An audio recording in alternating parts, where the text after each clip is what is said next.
तो ये तो रहा प्रधानमंत्री मोदी के रोड शो की बात, लेकिन अरविंद केजरीवाल जब से पैरोल पर जेल से बाहर आए हैं वो पीएम मोदी पर बहुत हमलावर हैं और खासकर उनकी गारंटी को लेकर। आज अरविंद केजरीवाल ने अपने विधायकों की एक बैठक बुलाई थी, आगे की रणनीति तय की और आज उन्होंने 10 गारंटी दी।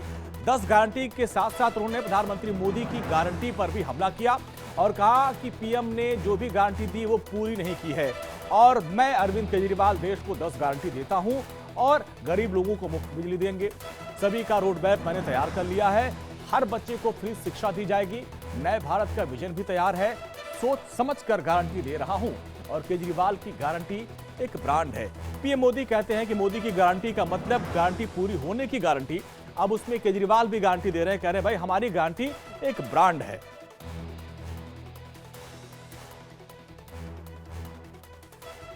तो आज अरविंद केजरीवाल ने बैठक बुलाई और बैठक के बाद आगे की रणनीति, लोकसभा चुनाव में क्या एजेंडा रहेगा वो एजेंडा सेट हुआ। कई जगह आजकल देश में मोदी की गारंटी की भी चर्चा चल रही है। मोदी जी की पुरानी गारंटियों के बारे में मैं थोड़ा सा नजर डालना चाहूंगा। जनता तय कर लेगी कि मोदी की गारंटी पे विश्वास करना है कि केजरीवाल की गारंटी पे विश्वास करना है। मोदी जी ने गारंटी दी थी 15 लाख रुपए हर एक के अकाउंट में जमा कराएंगे, वो उन्होंने नहीं कराए। मोदी जी ने गारंटी दी थी हर साल 2 करोड़ रोजगार तैयार किए जाएंगे, वो उन्होंने नहीं किए। मोदी जी ने गारंटी दी थी स्वामीनाथन रिपोर्ट लागू करके उसके हिसाब से किसानों को फसलों के दाम दिए जाएंगे, उन्होंने प्रधानमंत्री बनने के बाद इसको खारिज कर दिया कि मैं नहीं करूंगा। मोदी जी ने गारंटी दी थी कि 2022 तक किसानों की इनकम डबल हो जाएगी, वो नहीं की उन्होंने।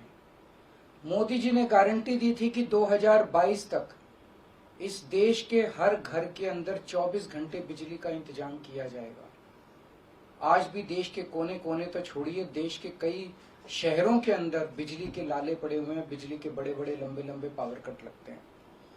मोदी जी ने गारंटी दी थी कि 15 अगस्त 2022 तक साबरमती और बॉम्बे के बीच में बुलेट ट्रेन चालू की जाएगी। अभी तक बुलेट ट्रेन का दूर दूर तक कोई नामो निशान नहीं है। इसके पहले जब जब चुनाव आए, केजरीवाल ने गारंटी दी थी दिल्ली में और पंजाब में बिजली मुफ्त करेंगे, हमने बिजली मुफ्त कर दी। हमने गारंटी दी थी बिजली 24 घंटे करेंगे, हमने बिजली 24 घंटे कर दी। हमने गारंटी दी थी शानदार स्कूल बनाएंगे, हमने बच्चों की शिक्षा के लिए शानदार स्कूल बनाए। हमने गारंटी दी थी मोहल्ला क्लिनिक बनाएंगे, हमने जितनी गारंटी दी थी सारी गारंटी पूरी की। तो एक तरफ है मोदी की गारंटी, एक तरफ है केजरीवाल की गारंटी। मोदी की गारंटी का हम देख चुके हैं कि मोदी की गारंटी यकीन करने का लायक नहीं है और अब तो अगली साल चूंकि मोदी जी रिटायर होंगे तो उनकी रिटायरमेंट के बाद मोदी की गारंटी कौन पूरी करेगा इसका भी कोई वो नहीं है। और केजरीवाल की गारंटी, केजरीवाल यही है, कहीं नहीं जा रहा। तो देखिए बैठक बुलाई गई, इस बैठक में एजेंडा सेट किया गया और 10 गारंटियां दी गई। हमारे सहयोगी नवीन लगातार इस खबर पर नजर बनाए। नवीन, जब से अरविंद केजरीवाल बाहर आए हैं सीधे प्रधानमंत्री मोदी और ब्रांड मोदी पर हमलावर हैं। एक तरफ उन्होंने कहा कि भाई अब वो रिटायर होने वाले हैं, उनकी गारंटी कौन पूरा करेगा, और साथ साथ अपनी भी गारंटी दे दी आज उन्होंने।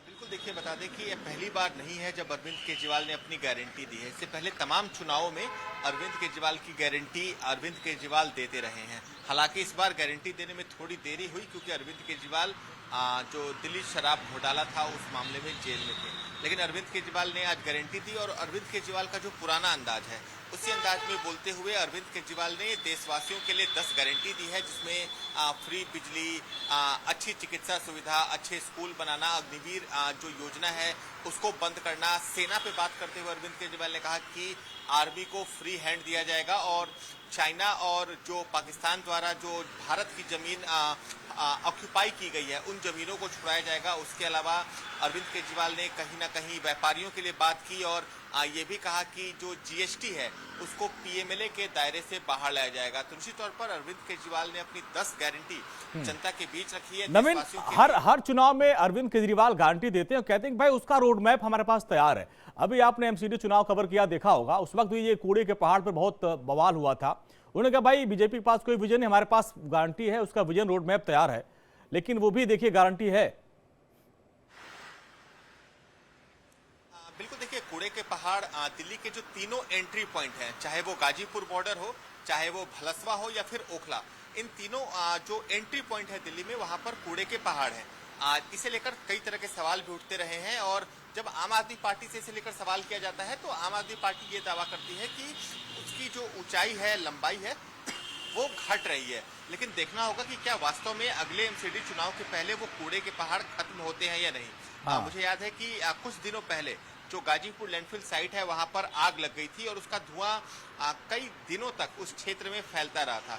तो निश्चित तौर पर कई सारी ऐसी समस्याएं हैं जो अभी भी आम आदमी पार्टी को पूरी करनी है। लेकिन ये भी देखना दिलचस्प होगा क्योंकि अब 3 चरण में जो आम आदमी 3 चरण के लोकसभा चुनाव पूरे हो चुके हैं और आम आदमी पार्टी ने अब अपनी गारंटी लॉन्च की है। बड़ा सवाल ये भी है कि अरविंद केजरीवाल ने जो गारंटी लॉन्च की है उससे इंडिया ब्लॉक के जो उनके सहयोगी दल हैं क्या वो इत्तेफाक रखते हैं या नहीं, क्योंकि आने वाले दिनों में अरविंद केजरीवाल को अब सिर्फ दिल्ली ही नहीं बल्कि रांची, पंजाब, लखनऊ, महाराष्ट्र, इन तमाम जगहों पर अरविंद केजरीवाल को दौरे करते देखेंगे। क्योंकि अरविंद केजरीवाल 14 मई को कुरुक्षेत्र जा रहे हैं, उसके बाद रांची, लखनऊ, महाराष्ट्र, इन तमाम जगहों पर अरविंद केजरीवाल के दौरे भी हैं। गौर करने वाली बात यह भी है कि लखनऊ में जहां रैली है वहां पर आम आदमी पार्टी का उम्मीदवार नहीं है, तो निश्चित तौर पर वो समाजवादी पार्टी के लिए वोट की अपील करेंगे। झारखंड जा रहे हैं, इसका मतलब अरविंद केजरीवाल कांग्रेस और झारखंड मुक्ति मोर्चा के लिए वोट की अपील करेंगे। महाराष्ट्र जा रहे हैं तो वहां पर जो उद्धव गुट की शिवसेना है उसके लिए वोट की अपील करेंगे। तो निश्चित तौर पर जेल से आने के बाद अरविंद केजरीवाल का जो कद है वो काफी बड़ा है और तमाम ठीक है नवीन, बहुत बहुत शुक्रिया इस पूरी बातचीत के लिए। तो अरविंद केजरीवाल जेल से आने के बाद और आक्रामक हुए हैं और उनकी लोकप्रियता आम आदमी पार्टी कह रहे हैं काफी बढ़ी भी है और ऐसे में वो न सिर्फ आम आदमी पार्टी बल्कि इंडिया गठबंधन के लिए भी चुनाव प्रचार करेंगे।